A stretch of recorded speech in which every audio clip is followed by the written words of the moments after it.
right, guys. Hope you had a great break. I know I did. I know it went by way too fast. But today we're going to talk about section 12.1. And we obviously, we ended right before break with chapter 7. So we've clearly jumped quite a few chapters, but I think you understanding the basics of DNA is going to help you further understand the concepts we're going to cover next. So section 12.1 is DNA, the genetic material. And the main idea of this section is that the discovery that DNA is the genetic code involved many experiments. So we're just going to talk about the different experiments that led to the discovery of DNA and a little bit about the structure of DNA. So chromosomes are made up of protein and DNA. They're made of 40% DNA and 60% protein. So as you can see here, chromosomes, that's what a chromosome is right here. Kind of looks like an X. That's what's found within the nucleus, right? That's that DNA. And so that chromosome is made up of 40% DNA and 60% protein.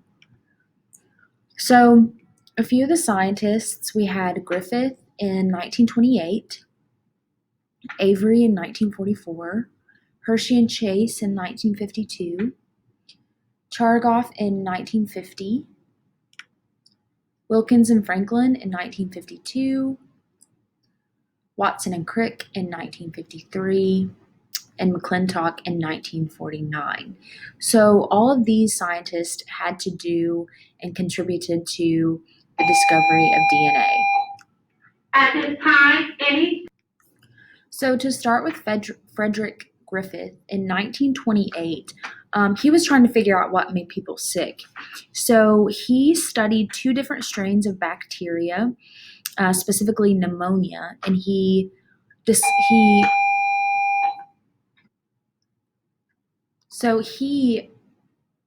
looked at the different strains of pneumonia and was trying to figure out what was killing mice. So this actually is what led to the discovery of transformation, and specifically transformation is the changing of a cell's genes by adding new DNA. So he looked at these two strains. One was sugar-coated and one was not. So the smooth strain is this one here on the left. That's the one that was coated with sugar. The rough strain is here on the right, and that was not coated. So if we look at this slide, so here is kind of like a step-by-step of that experiment that Griffith performed on the mice. He first injected the S strain into the mice, which was disease-causing, and we see that the mouse died. Then he injected the mice with the rough strain, which was not disease-causing, and the mouse lived. So what he then did was he wanted to see if heat would kill that S strain. So the S strain was put over heat and then injected into the mouse, and the mouse lived. However, when they killed off the S strain and injected the R strain together, the mouse died.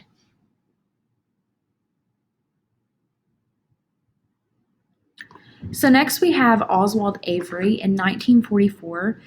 He discovered that DNA stores and transmits the genetic information from one generation to the next. So Avery is the one that really concluded that genetic information is passed on from offspring, from a parent to the offspring. Now we have Chargaff's rule. Well, we have Erwin Chargaff, and you'll hear his rule referred to a lot. And so he published that the amounts of adenine and thymine in DNA were roughly the same, as were the amounts of cytosine and guanine.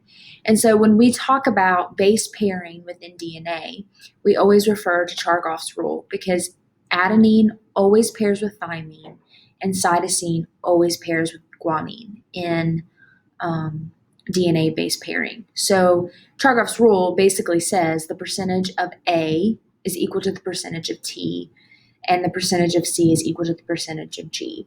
So anytime you see a picture of DNA that's labeled, you'll see that A is always paired with T and C is always paired with C, or C is always paired with G. So that's where the idea of this came from.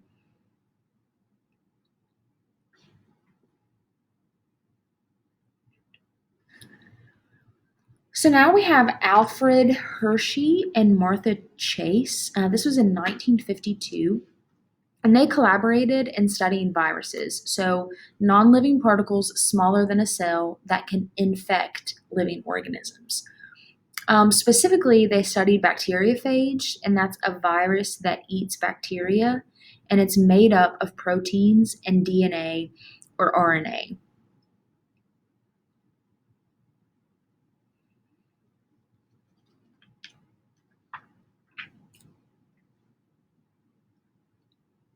So they wanted to test Avery's theory and find out if the bacteria's DNA or proteins was what made up genes. Because remember, that's what Avery thought.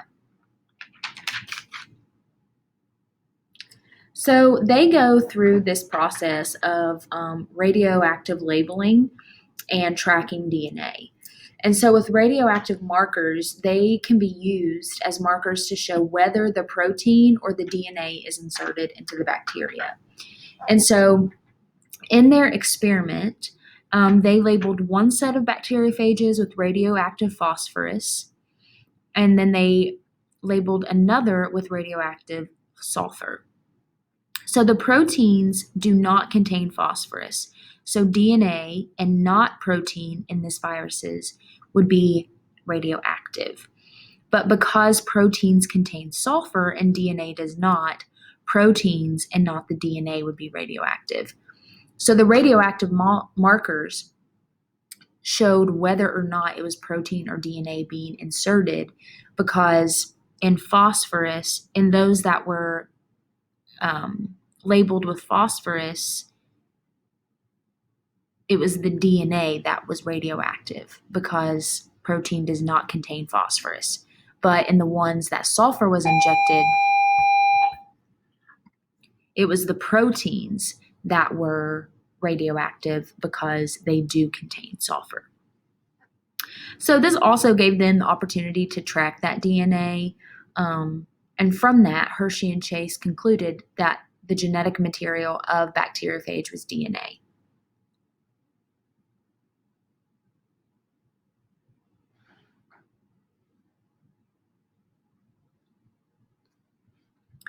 So kind of moving on, we're still talking about the people that contributed to DNA, the discovery of DNA, but now talking a little bit more specifically about the structure of DNA.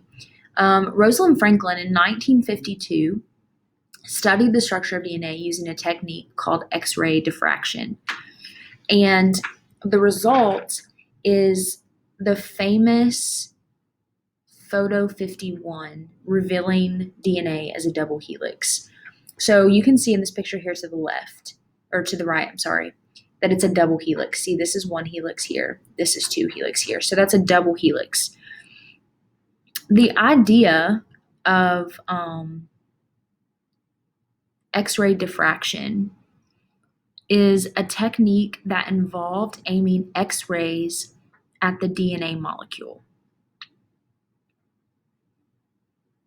So that double helix was like a twisted ladder shape formed by two strands of nucleotides twisted around each other. So Rosalind Franklin is who originally came up with that idea. However, James Watson and Francis Crick, who is who we most of the time give credit for coming up with the structure or for saying what DNA looks like, is James Watson and Francis Crick in 1953. However, they saw photo 51 without Rosalind Franklin's knowledge, and they made a double helix model of DNA using the knowledge gained from Rosalind Franklin's photo and published their findings before Rosalind could, and thus got credit for it. So for all these years, we've always given credit to Watson and Crick for coming up with the structure of DNA, when in all actuality, it was a woman. It was Franklin, and she didn't get the credit for it because Watson and Crick took credit before she could.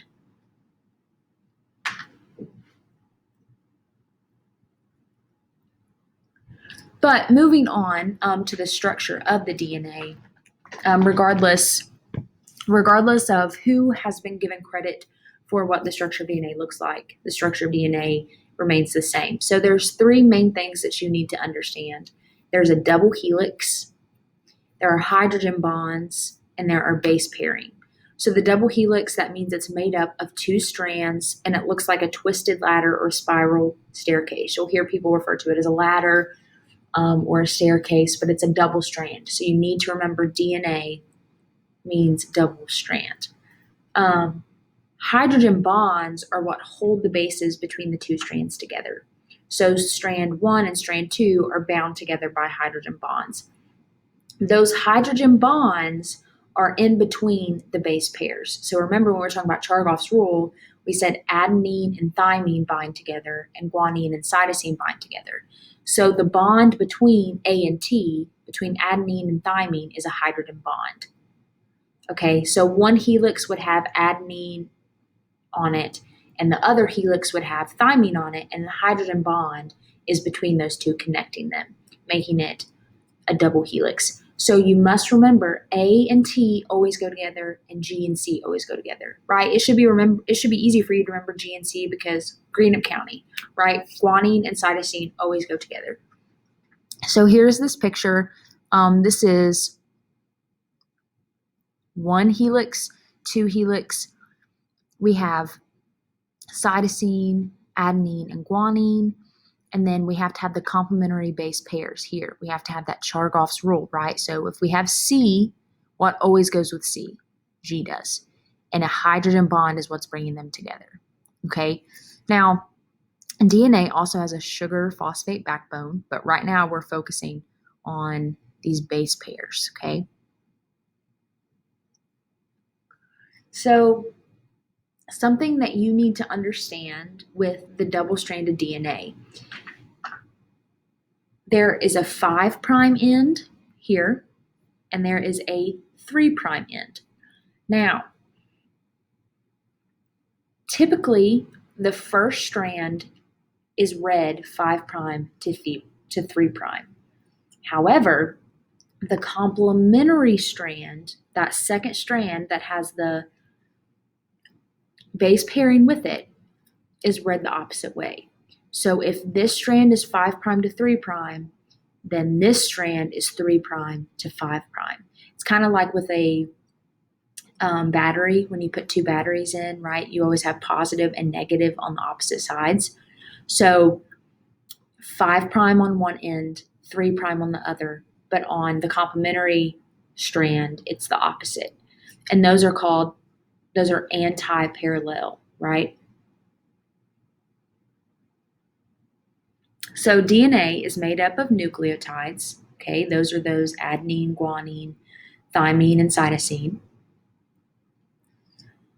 And those nucleotides are made up of phosphate groups, deoxyribose, which is a 5-carbon sugar, and nitrogen bases. So nucleotides are made up of those four things that we've talked about, those nitrogen bases, a deoxyribose, and a phosphate group. DNA actually stands for deoxynucleic acid, deoxyribose nucleic acid. So we have the deoxyribose nucleic acids, nucleotides. So as a review, this P represents the phosphate, okay? D represents the deoxyribose, that represents the sugar. And remember, in this picture, if I scroll back here, I told you that there's a sugar phosphate backbone, okay? So this sugar phosphate backbone is this right here. Here's the sugar, the D, deoxyribose. Here's the phosphate. So phosphate sugar backbone here. These represent our nitrogen bases: thymine, adenine, guanine, cytosine. Remember, A and T always go together. G and C always go together. And then these little dots are hydrogen bonds, and those are what connect the base pairs. So in these labels, in these pictures, they look pretty big. However, here's the relative size. So think how small a cell is, right? You cannot even see a cell with your naked eye. You have to use a microscope. Within the microscope, or within the cell, we have the organelle nucleus, right? That's what holds the genetic information. We've talked about that. Inside the nucleus is where the DNA is found, okay? But the DNA is found within a chromosome. So we have chromosomes floating here in the nucleus. Here's this X shape. Now remember, the chromosome is made up of 40% DNA and 60% protein. So within that 40%, we have the DNA. And it's all coiled up. It's really tightly coiled. And if we were to uncoil that, we would have this double helix. So you think about how complex DNA is, but how small it is. It's pretty amazing what all our body does and what all it's made up of that we cannot even see or fathom, but is crucial and essential for survival.